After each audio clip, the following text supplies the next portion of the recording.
What's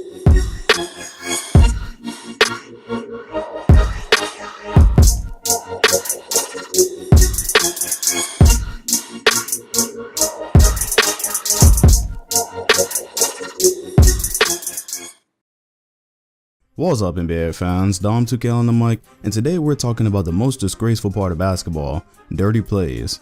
We're not just talking about good, hard fouls in the heat of competition that refs don't even allow anymore.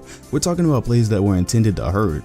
Given the severity of the injuries these could result in, it's a bit of a surprise that they ever happen, but they've happened so much throughout history that I was actually able to make a list about 10 of the dirtiest plays in NBA history. And for your chance to see one of these dirty plays happen live, the SeatGeek app is the best way to get a good view. SeatGeek pulls tickets from all over the web and has them in one place to make purchasing one for your event really easy, and it also assures you'll be getting the best value for your ticket. While searching for your tickets, each one is ranked with a score from 1 to 100 that lets you know if you're getting a good deal or not for your purchase. On top of that, the app also provides you with a detailed view of what you would see from your seat before you even get there, which is extremely helpful. If you're interested in downloading this app, the link is going to be in both the comment section and in the description. And without further ado, let's begin the countdown. I do have these organized from least to worst, so let me know what you think about the order at the end. Number 10. X-ray kick. We're starting this list off with the most recent offense out of the 10 I have written down. We're also starting here because where every other foul on this list seemed to be completely intentional beyond a shadow of a doubt, I just can't rationalize why Draymond would have meant to do this. We all remember the Warriors OKC series of 2016, and things were going pretty well for the Thunder. The series was tied 1-1 coming into this moment. The Thunder were looking to extend their lead to 10 in what would eventually be a blowout, and all of a sudden, bam, Draymond Green Mortal Kombat X-ray kicked Steven Adams in his junk.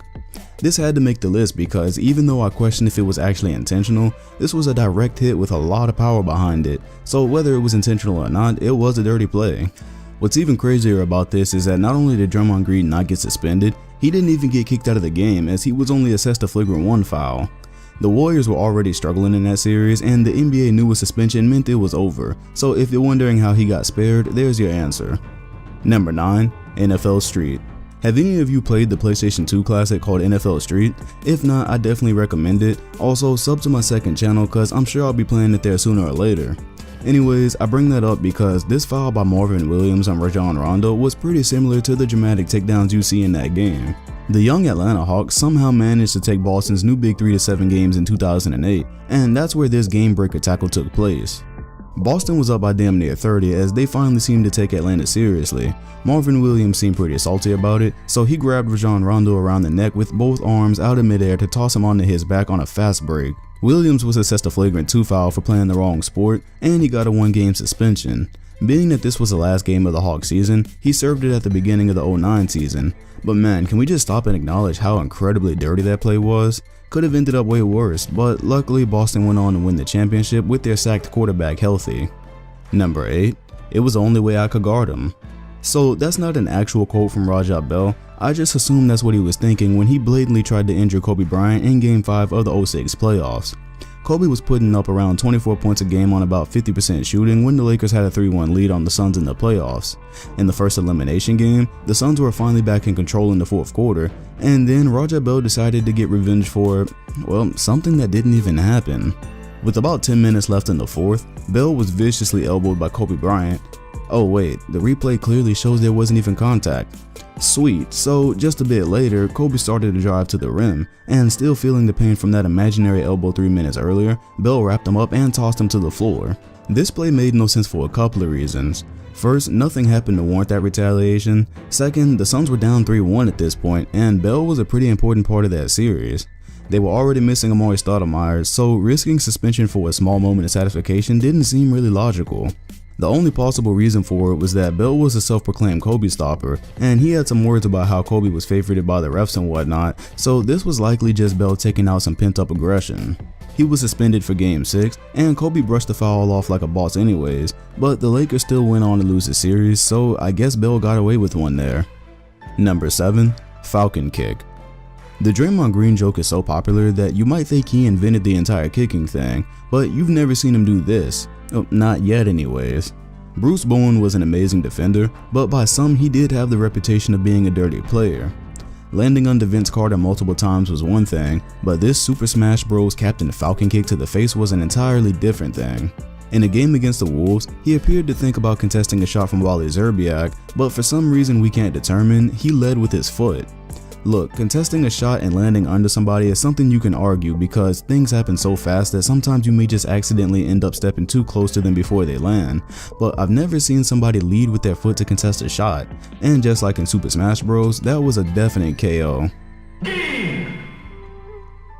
I want to give Bowen the benefit of the doubt because even recently he's come out and denied that he was a dirty player, but a quick search shows you that he once ghetto stomped Chris Paul as well, so I don't know, I think I'm just gonna leave that one up to you guys. Number 6. Salt. Andrew Bynum's career was really a flash in the pan.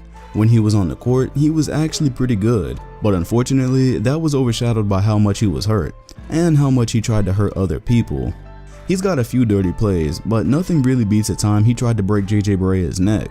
The Mavs dominated the 2011 playoffs, and for the Lakers, who were eventually swept, there was no difference. In Game 4, they were down by 30 points, about to be eliminated before the finals for the first time since '07. Bynum seemed pretty salty about the whole thing, and as Barea drove down the lane, he just ran into him in midair, causing him to go flying.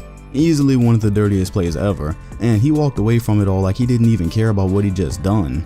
He took off his jersey as he was ejected, and since this was the Lakers' last game of the season, he got stuck with a 5-game suspension that actually turned into 4 since the upcoming season was a lockout year. For whatever reason, Barea walked away unscathed, but that could have ended up way worse. Oh, and in case you didn't notice, that was an and 1. Talk about adding insult to injury. Number 5. Salty times 2. Charles Barkley has never been known as a really level-headed guy. We see how impulsive he can be on TV, so imagine his actual playing days. In the 1994 NBA playoffs, the Suns were trying to make it back to the NBA Finals after being knocked off by the Chicago Bulls in the previous year. With MJ retired, there was a glaring opening for a new champion. Unfortunately for the Suns, Hakeem took over everything in his absence, and although they were able to push the Rockets to 7 games in the second round, that's as far as they would get. Barkley didn't like this too much, and in a game and series that was already over, he took his frustration out on the man himself. Hakeem drove to the rim, and Barkley pushed him out of midair because he was clearly salty. Just like the Bynum foul, it was an and 1, and rightfully so because that was just unnecessary. Barkley never went to the finals again as Hakeem went on to win back-to-back championships. Tough life for the Suns. Number 4. The elbow. The fact that this one places at number 4 should give you some idea of how bad the rest are. That's because while the next players on this list didn't even deny their intentions right afterwards, Artest actually tried to plead his case, leaving us to wonder what exactly happened here. This was only a few years ago, so it's still pretty fresh in our minds when Artest temporarily went insane and tried to kill James Harden. After a dunk on Serge Ibaka in a tight game, he proceeded to beat his chest and then beat his fist into the back of Harden's skull. He winded his arm all the way up and hit Harden so hard that he fell to the floor in a concussion. Even after all these years have passed, I still have to ask, Zabon, what the hell was that? Artest gained a reputation for having a few screws loose, so maybe it's not explainable, but in what was a great moment for him, nobody can explain why he did something he knew he couldn't get away with. He received a 7-game suspension for the elbow, and Harden was able to return around the playoffs where they'd eventually make a run to the NBA Finals. Number 3. Payback. The Bad Boy Pistons are still notorious for their dirty style of play, and Isaiah Thomas was said to be the guy that orchestrated a lot of what they did. Because of this and other factors, he was left off the Dream Team roster that was decided in 1991. To add insult to injury, or injury to insult in this case, just a couple of months into the 91 season, Karl Malone hit Thomas with one of the nastiest elbows in NBA history. Down he goes, Isaiah. We got a whistle. Isaiah's eyes cut badly. Oh, he took a blow to the head. Blood all over his forehead. Isaiah Thomas. Karl Malone being separated. Here comes off the bench. Walker throwing punches. They have to be restrained. And the referees are taking him off the floor. Chuck Daly's going crazy. Isaiah Thomas hurt badly. Chuck Daly has to be restrained by Eddie Middleton. Chuck Daly, Eddie Middleton holding back. Isaiah on the floor, and the trainer works over him. At first, it appeared that Malone was just contesting a shot, but he clearly saw the opportunity for something more and took it. Thomas was laid out on the floor for several minutes with a huge gash over his eye that would eventually require 40 stitches to close up. He recently recalled this play, saying it was the dirtiest play in NBA history, and he added that he still doesn't understand it. When he got home, he said that his wife began to cry because there was just so much swelling. For all the hell the Pistons put the league through in the 80s, this probably felt pretty good for Malone and for a lot of other players as well. Number 2. Hunting birds. Speaking of the Pistons, here's a good example of them being dirty, as if you really needed any.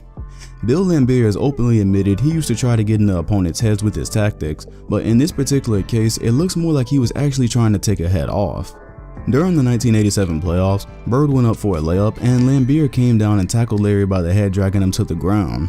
This is about as angry as you'd ever see Larry get, as this resulted in a scuffle and Bird even throwing the ball at him.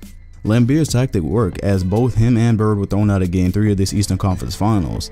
Of course, Larry was much more valuable than he was, so Boston was naturally blown out after the ejections. This play definitely earned his number 2 ranking, because Larry was a cold-blooded killer who spent most of his career getting inside the heads of others. To see him explode like this was a rare sighting, but understandable. Number 1. The biggest play. Laimbeer's foul was pretty smart for getting Boston's best player thrown out. However, he eventually got mollywopped by Robert Parrish and the Pistons lost that series, so he didn't really get away with anything. However, this play, which is one of the most famous in NBA history, it didn't get a key player thrown out. However, it did change the tempo of the series, and yeah, Kevin McHale got away with this one. You've probably seen McHale take Kurt Rambis out of midair multiple times in your life, so the story behind it is actually more interesting at this point. The Lakers had a beautiful chance to take a 3-1 lead as they led by double digits in this game, and the Celtics weren't playing quite as tough. Before the game, Kevin McHale recalled that in practice, their lack of toughness had been brought up, and there was a shared feeling that they needed to hit somebody to set the tone. This game and series was going the Lakers' way, so the foul did exactly what it was supposed to do. It made the Lakers blink, and just a few minutes later, Kareem and Larry Bird were getting into it. Eventually, the Celtics won that game and the series, in which Magic Johnson earned the temporary nickname Tragic Johnson. Had that foul not have happened, the Lakers might have easily won the series, but it gave Boston the edge they were missing, so one could argue that this was the biggest play of that finals. Oh, and peep Larry Bird coming in to help Kurt Rambis after his buddy clotheslined him. That's hilarious. And that's what I got for you guys today. These were 10 of the dirtiest plays in NBA history, so if you can think of one dirtier than you saw on this list, make sure to leave it in the comment section below. Make sure to sub to my second channel, which is going to be in the comment section and the description, as I'm doing a lot of fun gaming stuff over there, NBA 2K, some shooting games, a lot of retro games, so I think you'd enjoy it. Hit the like button, comment, and sub if you enjoyed, and hit the bell next to my name if you want notifications on future videos. Thanks for watching, and I'll see you guys on the next one.